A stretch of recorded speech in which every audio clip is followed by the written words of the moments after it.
So let's kind of review what we learned last half. So number theory.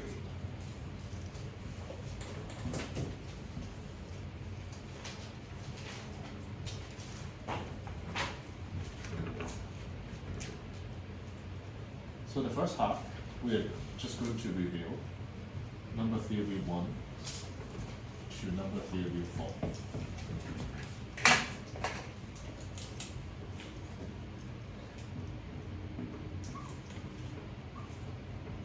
So the first lecture, what we learned was prime factorization.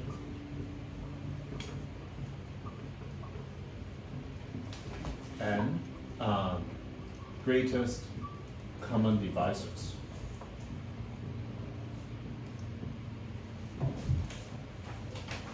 GCD. So I'm not going to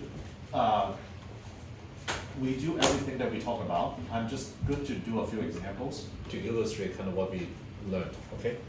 So the first one is, let's say, if we want to find the prime factorizations of 120, so we have many different ways of doing it. So one of them is to write 120 here, okay? It's divisible by 2, so after that is 60. And then after that is 30. 15, 3, and 5.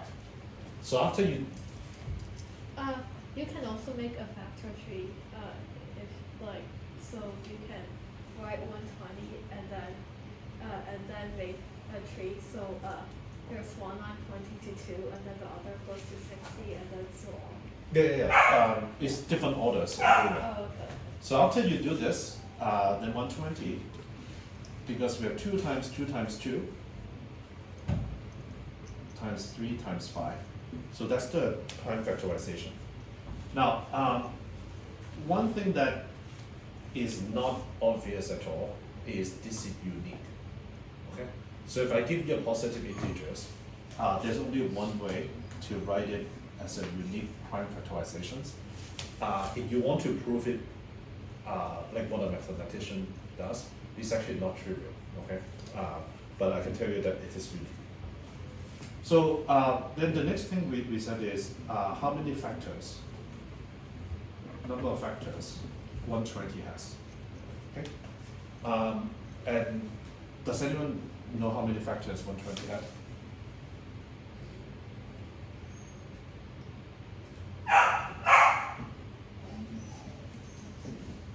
I think you can take the prime factorization and then count out different combinations of the prime factors.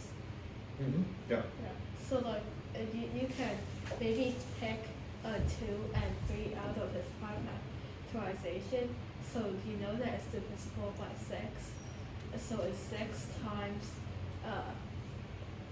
But there's a way to count it. But that's so they only do remember. There's 16 because for 2, you can have 2 to the power of 0 or 2 of 3, which means 4 options. For 3, there's 2 options because you can have 3 to the power of 0, which is 1 or 3. And then for 5, it can, same as these, also 2 options. So 4 times 2 times 2. Which is how many? 16. 16, okay. Yeah, so basically the any factors of 120, like what we said, Johannes, has to be 2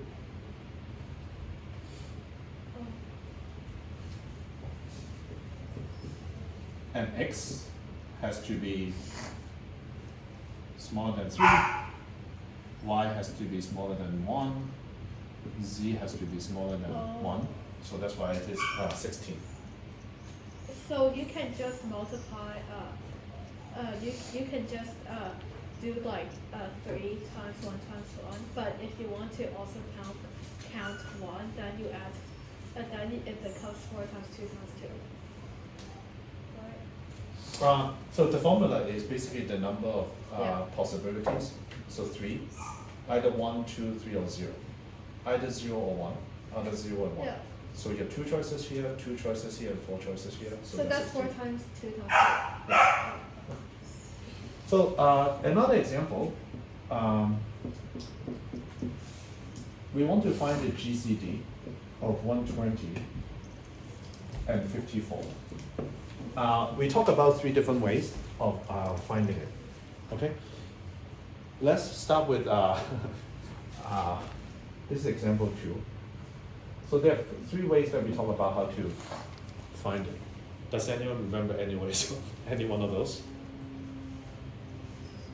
Well, you calculate the prime factorization for both of the numbers, and then you find the common prime factors, and then you multiply off the common prime factors. Okay, so this is it. Then what's the greatest common divisor after we do it?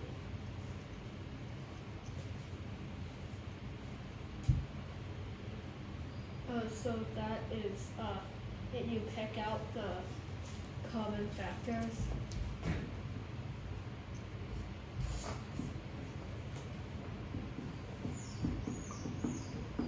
So 2 is only 2. You cannot have 2 to the power 2 because 54 doesn't have it. Yeah, and then you also have a 3, so that's 2 times 3 is 6. It's a 6.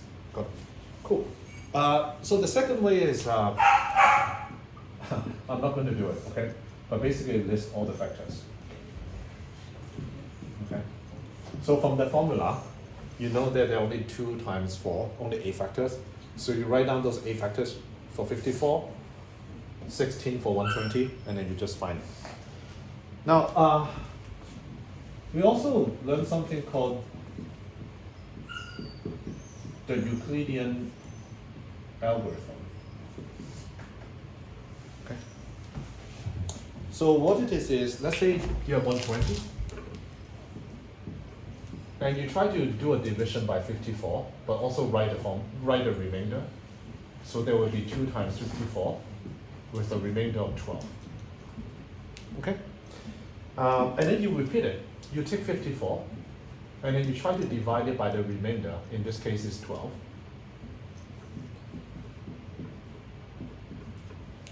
And then you, again, divide the quotient, 12, by the remainder. So finally, this is done. And after you do this procedure, this one is the GCD. So GCD of 54 and 120 is equal to 6. Now, this algorithm is, and we try to explain why this is the case, and I'm just going to draw it here. So, let's say let's say we want to find the GCD of A and B, okay? Remember we have this drawing where we say, okay, this is A. When you do this, basically you say, well, I'm going to divide by B, okay, not draw to scale, okay? So B, B, B, and then you have an R, okay? And then you try to divide B by R. Let's say you have an R1, so this is the length of B. And then in the end, let's say finally, you divide R by R1. Okay. So after you do this, you look at this diagram and you realize that R1, because it divides R, so it divides R, and obviously R1 also can divide R1, so therefore R1 is a factor of B. And because R1 is a factor of B, and R1 is a factor of R, so R1 is also a factor of A. So that's why when you do this procedure, you will basically end up with whatever you have left is a factor of A and B. And we talk about why it is also the greatest one. So this is roughly the first lecture. Can I get a show of hands? How much of this do you all remember? Okay, cool. Let's then go to the second lecture.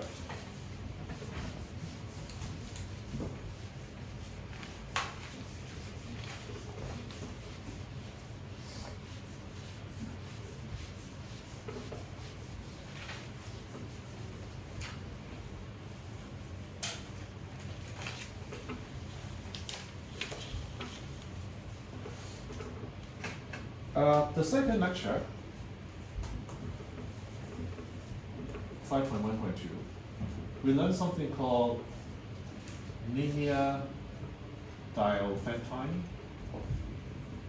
equations.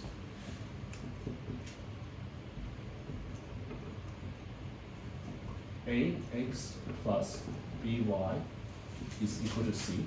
A, b, and c are numbers. X and y are what you need to solve. So it goes something like this. Okay.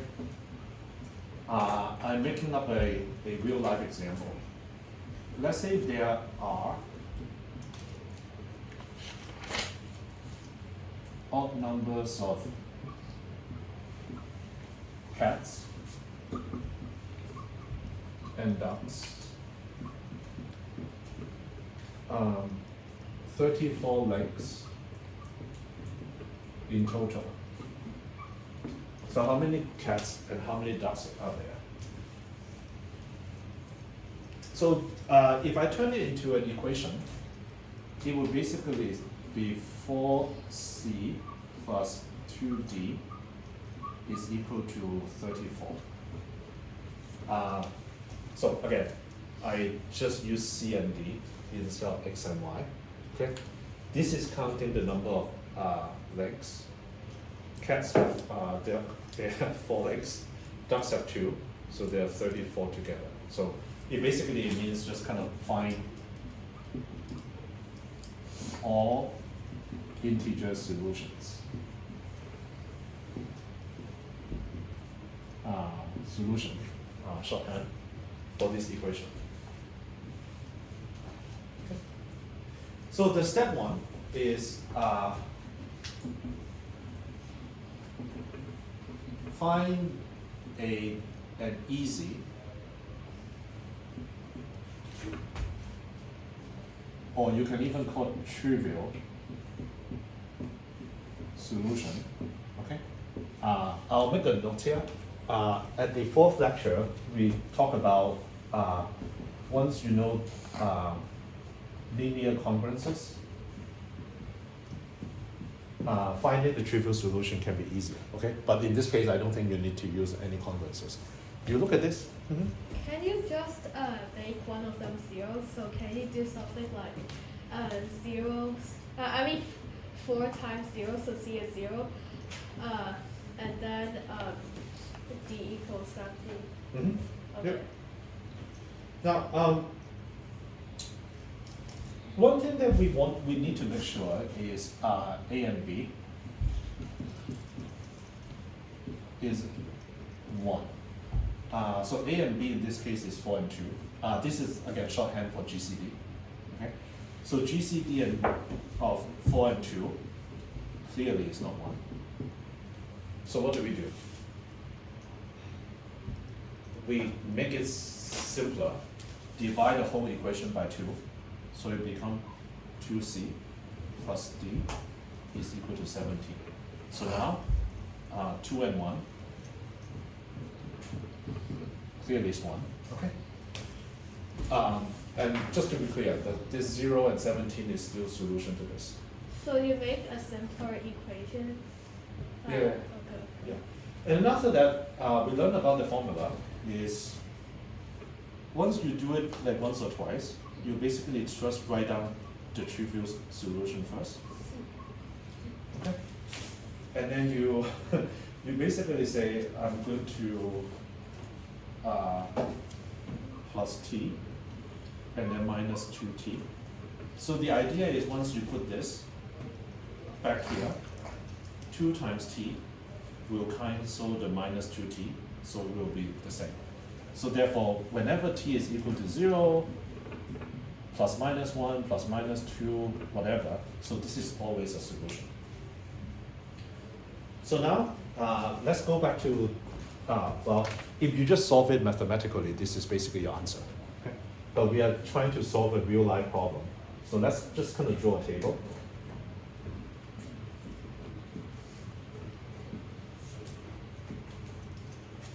Start with the simplest one. When t is equal to 0, c is equal to 0, 17. Okay. And then let's try the minus one first. So when t is minus 1, then there is minus 1 cat and plus 19, so 19 dogs. So we don't have to try minus anymore because we cannot have minus or 0 cat. So this one doesn't make sense.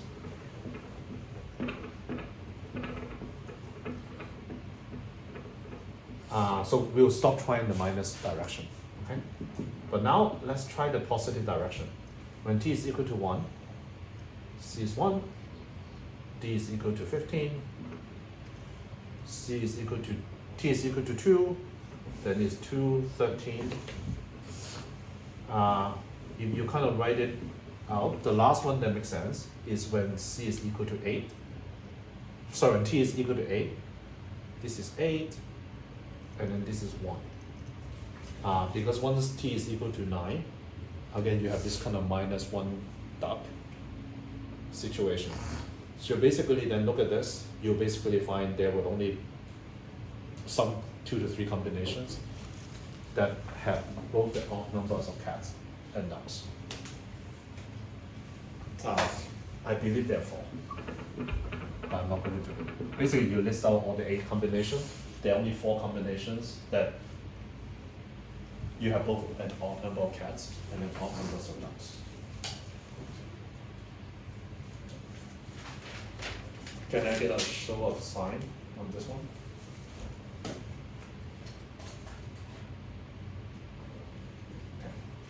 Okay. So this is the second lecture, linear Diophantine equations. And let's go to the third one. When we go through the third one and the fourth one, there will be kind of 1 to 2 parts of the thing. I will tell everyone that you have to understand that, okay? Because that's what the second half of the lecture you need to use those knowledge of.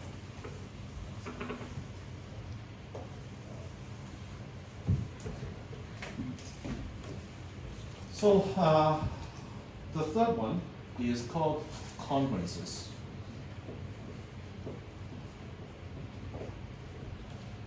And I'm going to just kind of say that this is congruences as a new type of arithmetic operation. Like by that what I mean is like we all know kind of pluses, subtraction, multiplication, and division. Think of the congruences is just kind of a new type of operation, and we'll illustrate kind of what it means. Now, first just kind of remind everyone what does congruences mean. We use this notation with 3 horizontal lines. 17 is equal to 5. We call it modulo 4. And what we're trying to say is when we divide 17 by 4 and we divide 5 by 4, the remainders are the same. So that's what it means. So again, let me just kind of write it out. 17 is equal to 4 times 4 plus 1. 5 is equal to 1 times 4 plus 1. Okay, what I'm just saying is when you divide 17 by 4, the remainder is 1. When you divide 5 by 4, the remainder is also 1. So you can also do 17 is congruent to 1 not 4. Mm-hmm. Yeah. So, so this is basically, there are many ways to describe this kind of property. So the simplest way, using terminology that we already know, is just say basically have same remainder when divided by 4. Okay.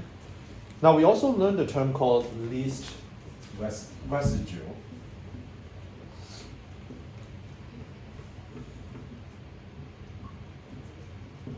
Basically, it just means remainder.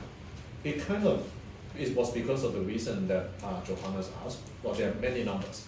17 can be equal to 13, 9, 5, and 1, and modulo 4. So least residual kind of we refer to 1, the numbers that is between, basically the remainder, between 0 and the numbers that you're dividing it from. Okay. Now, let me erase it, I need more space for the next one.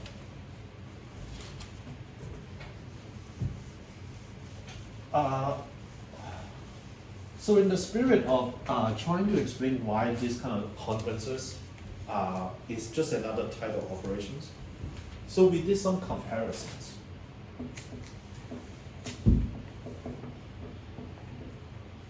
Between, let's say, normal equations and congruences. So I'm not going to repeat all of those, but for example, in normal equation, if x is equal to y, it implies y is equal to y is equal to x as well. Okay. So what it means is in the congruences is also true. When two number a is equal to b modulo m, the other direction is also true.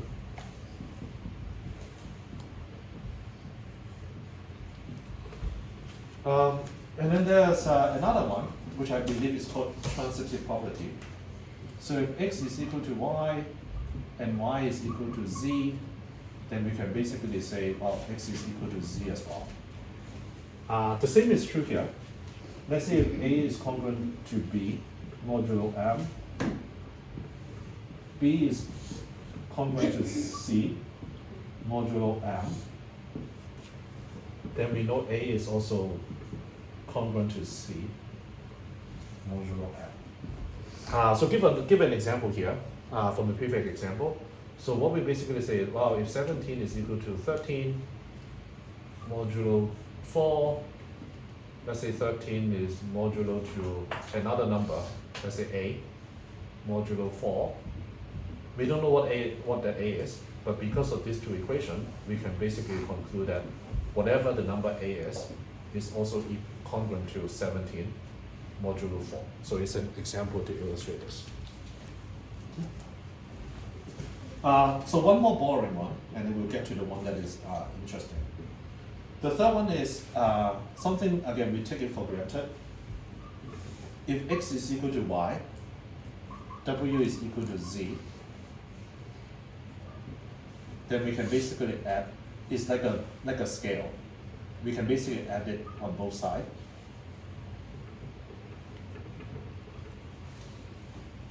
So if this is equal to this is equal to this, think of it as a scale. We can put it on, we can put the weight in both sides and they will still be equal. Now, on this side, it is also true. When a is congruent to b modulo m, and c is congruent to d modulo m, then you can basically say a plus c.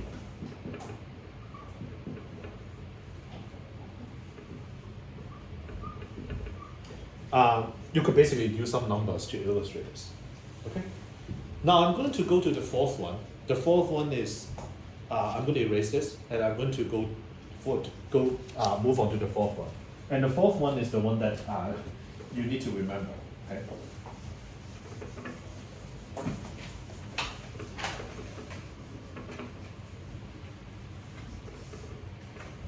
So the fourth one,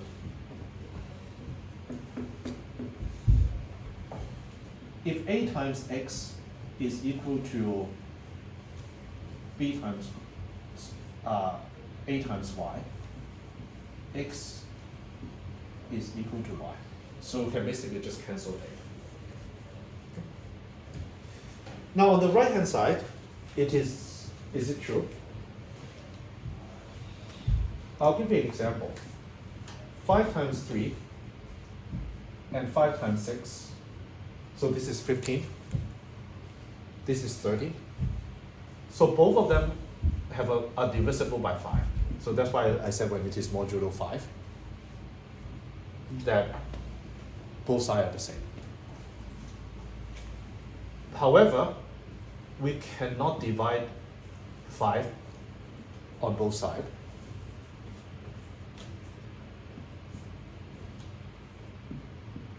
Because when 3 is divided by 5, the remainder is 3.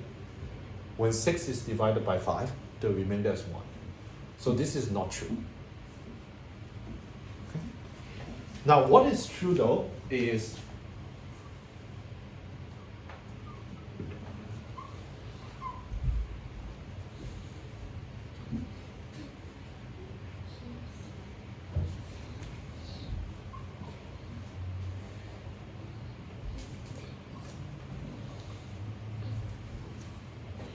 if you have a situation like this, what is true is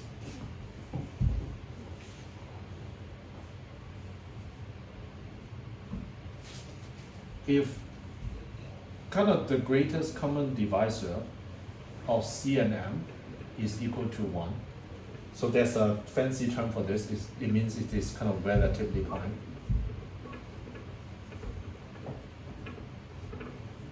When this is the case, then we can say A is congruent to B modulo M. What if GCD of C and M is not equal to 1?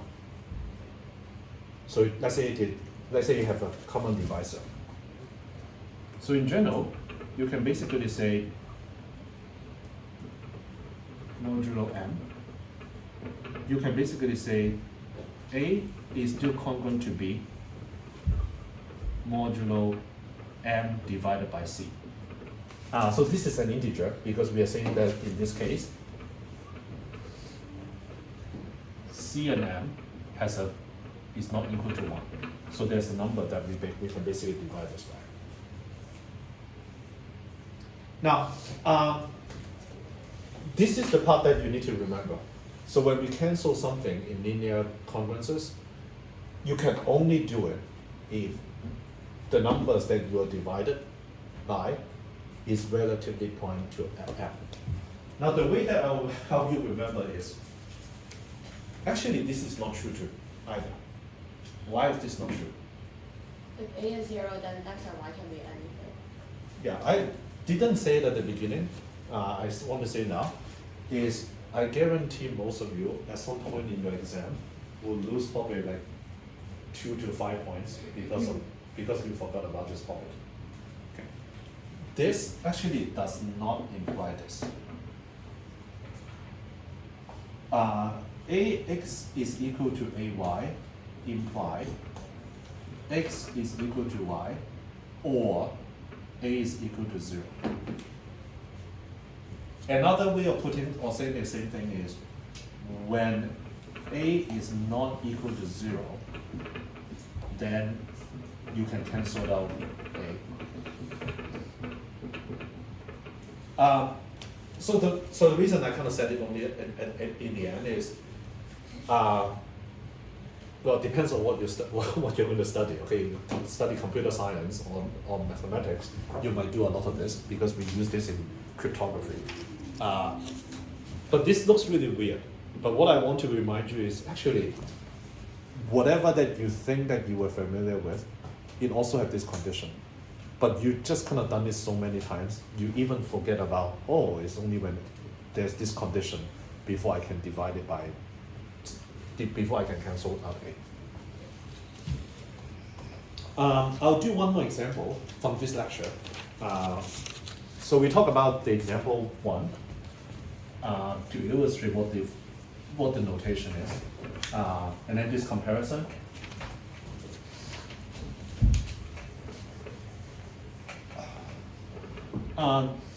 So this is the example that we talk about in the lecture, which goes something like this. Can the sum of 3 squares .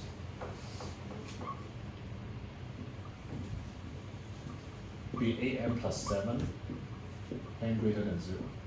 Basically, if I pick three numbers, square them, add them together, and divide it by 8, and the remainder be 7. I'm a little bit lazy on my notation here, but think of it as if I divide a number by 8, how many possibilities are there in its remainder? 1, 2, 7, 8. It could be 0. Okay. Again, I'm a little bit lousy on my notation. Okay.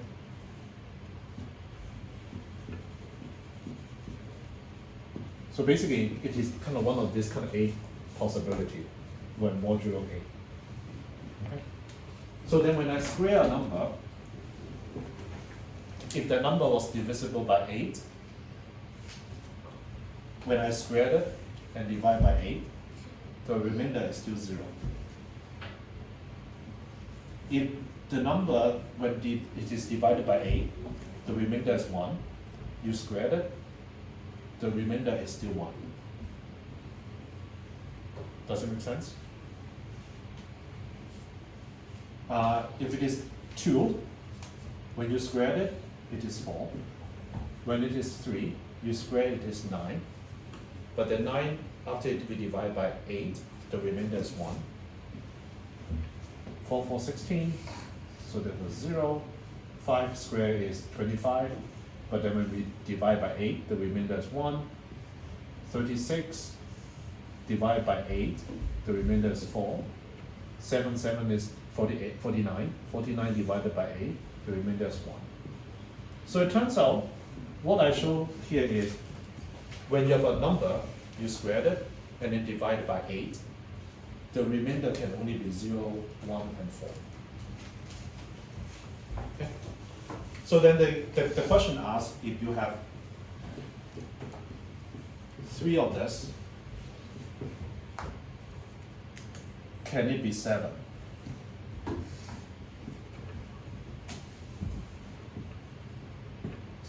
So modulo. Well, I'm not going to write out all the combination. Basically, you pick 3 of these numbers, 0, 1, 4. You cannot add it to 7.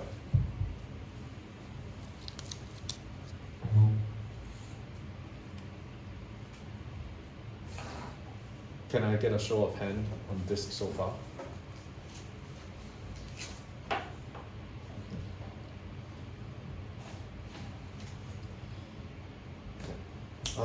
Let me see.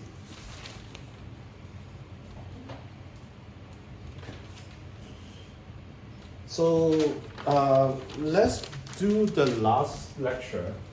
I'm a little bit sad because the example I gave is basically the homework from last class, but I just realized that you didn't do it.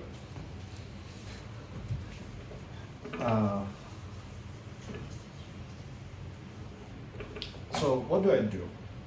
So the last class that we did was, okay, now we have a new operations called linear congruences. Let's just kind of use congruences as solving equations.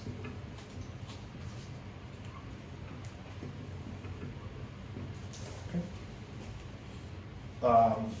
So the first example is that looks like this, and this is called linear congruences.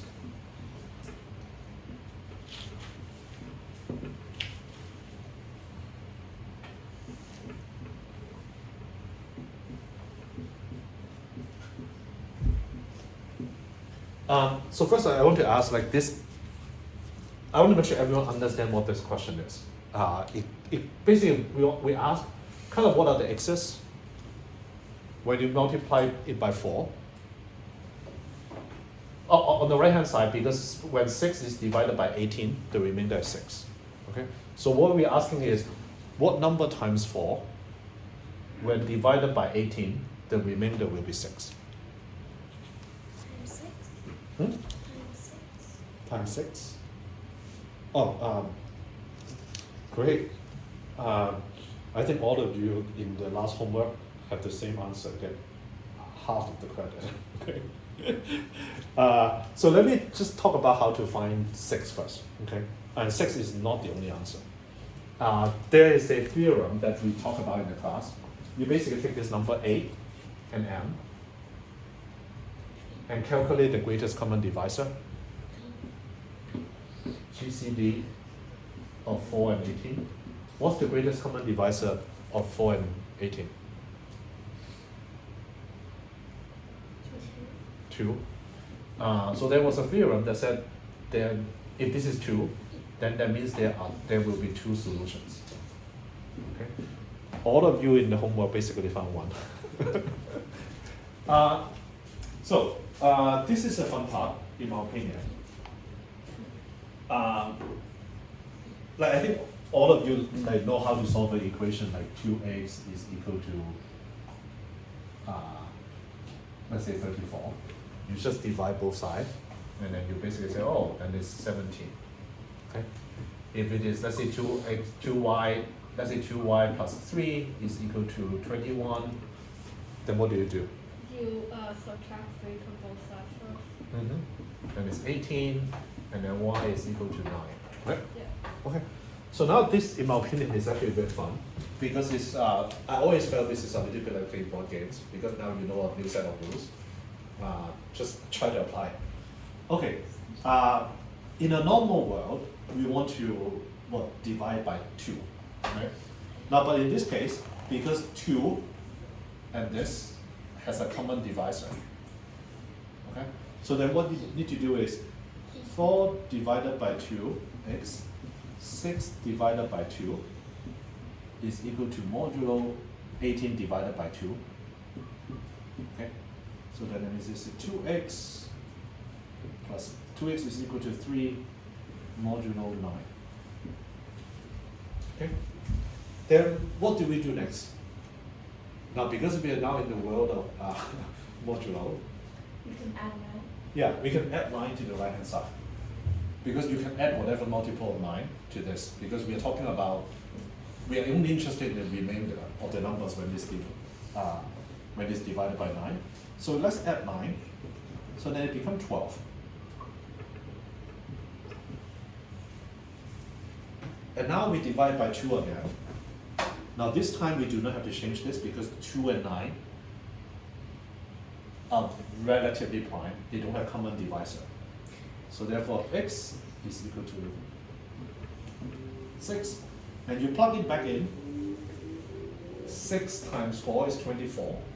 24 divided by 18, the remainder is 6. That's why this is a correct solution, but it is not all the correct solutions.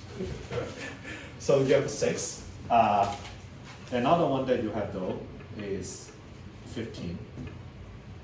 All of this are basically all solution. But these two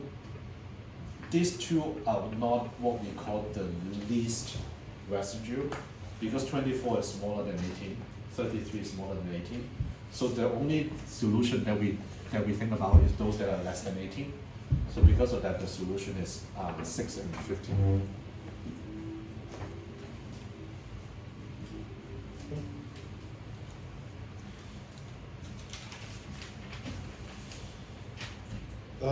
Let me see. I'm going to do one more homework problem. So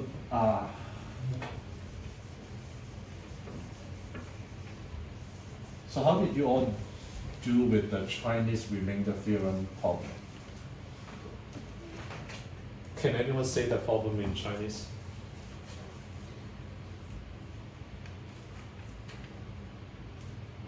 Olivia? No? Does anyone have the problem?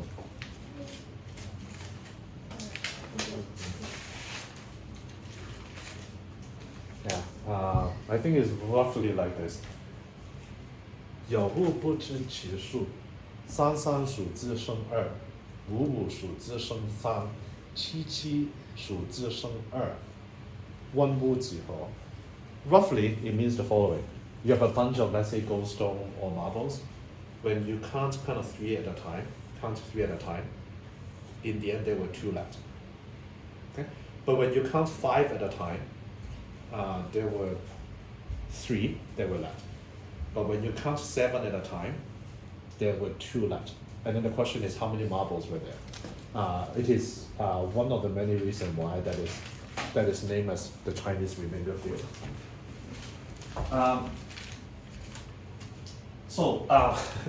Translating that into equation.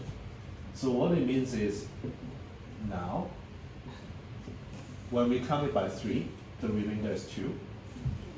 When we count it by 5, the remainder is 3. When you count it by 7, the remainder is 2. Now, before we even kind of solve this equation, I want everyone to just kind of think about the analogy in normal equation as we know it. Okay? So we solve the linear congruences, it's like a normal equation. This is basically something you either call simultaneous equation or system of equations. So it's actually no different from solving 5x plus 2y is equal to 10, 3x is minus 10y is equal to, let's say, 20. Solving 2 equations at a time. The only difference is we are using this special modulo operation, and also we're only interested in integer. Whereas here, most of us only learn to solve this equation with any numbers. Okay. Now, I'm going to solve it. Before I do, I'm just going to label this as 1, 2, and 3. It's actually just kind of solving it one at a time. So x is equal to 2 modulo 3. So what it basically means is x is 3 times a number plus 2. And r can be any integer.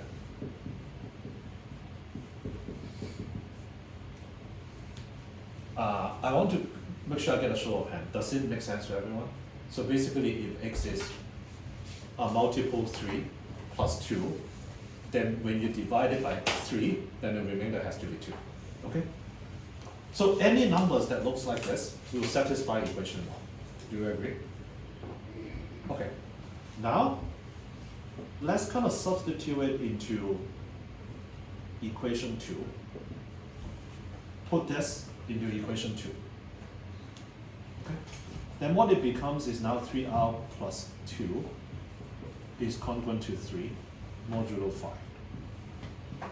You could think of it then about what is the subset of this r that would also satisfy this equation. Because we know any integer that is multiple of 3 plus 2 will solve the first equation, but it's only some of them, not all of them, when divided by 5, will have a remainder of 3. So we now need to solve what r is. Okay, now is the fun time. So this part, we just subtract 2 from both sides. And what do we do next? Olivia, what do we do next?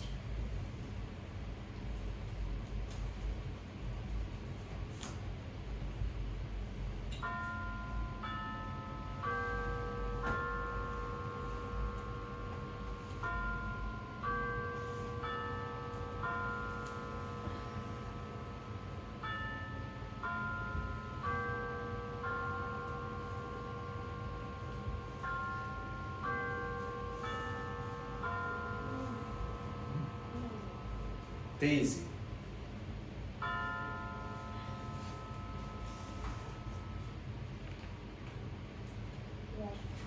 Hmm? To where? Right hand side, left hand side? Okay. Yay. So we add 5, then it becomes 6. Now remember, because we are dealing with the remainder divided by 5. So we can add 5, we can add 15, we can add whatever. Adding 5 is a good choice, because after we add 5, what can we do? We can now divided by 3. Because 3 and, again, we need to check, 3 and 5 are relatively prime. So therefore R is equal to 2 modulo 5. Now we just look at this again.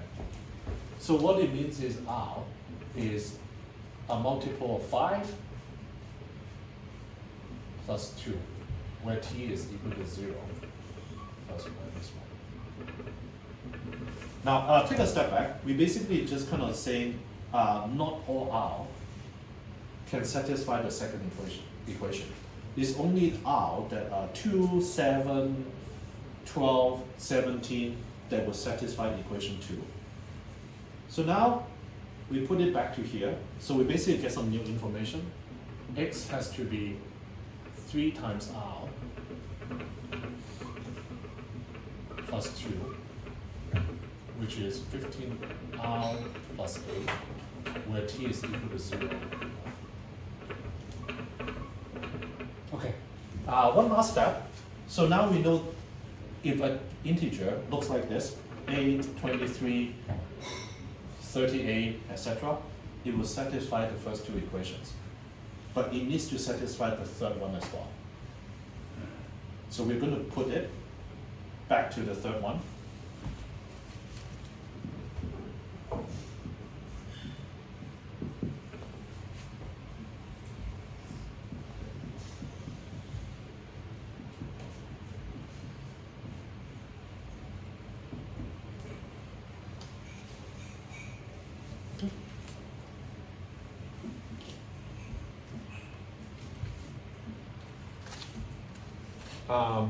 Remember, we are free to add or subtract multiple of 7. So basically, I don't like the 8. I'm going to just make it 1. And I now subtract both sides by 1. 15t.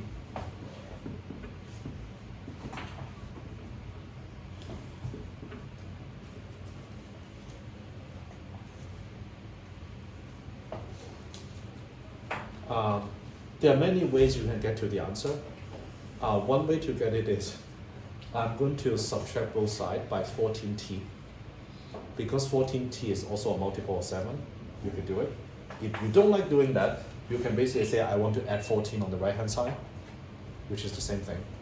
If you add 14 to the right-hand side, you get to this, and then you divide by 15, so t is equal to 1, modulo 7. But what I'm saying is from here to here, you can basically say, I want to subtract 14 times t on the left-hand side. So because of that, then we learned that t is equal to 7 times u, let's say w, 7w. Let's say some integer w plus 1, where w is equal to some integer. If you put this back into here, now then we know x is equal to 15 times t, which is 7w plus 1, plus 8, 105w times plus 23, where w is equal to 0 plus or minus 1. So basically the answer is, the number can be 23, can be 128, or it can be, if w is 2, then it's 210 plus 23, which is 233, I think. But let's just try 23. So 23 when divided by 3, the remainder is 2. What's the remainder of 23 when it's divided by 5? What is the remainder of 23 divided by 7? 13. True. Okay, so 23 is the answer to this. So this is the Chinese remainder theorem.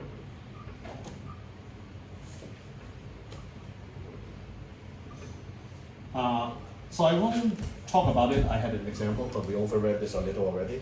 So there was an example about how to use the Fermat's little theorem, but we won't cover it. So I think that's it.